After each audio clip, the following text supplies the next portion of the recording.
Pernak-pernik bernuansa merah putih mulai ramai dijual di pinggiran jalan besar di Kota Palu.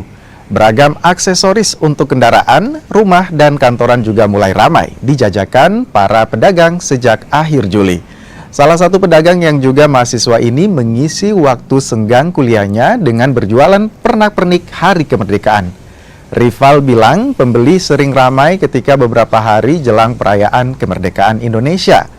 Pernak-pernik Hari Kemerdekaan ini dijual dari harga Rp5.000 hingga puluhan ribu rupiah tergantung jenisnya. Rata-rata bahan baku jualan pernak-pernik ini diambil dari luar Kota Palu.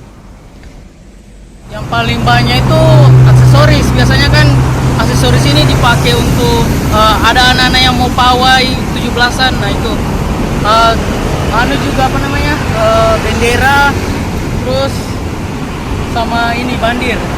Nah ini yang paling banyak laku kalau untuk jualan. Kalau harganya dari aksesoris ini dari harga Rp5.000 sampai Rp15.000. Nah kalau bendera dia dari harga Rp10.000 sampai Rp35.000. Nah kalau umbul-umbul yang besar ini dia kisaran Rp20.000 sampai Rp30.000.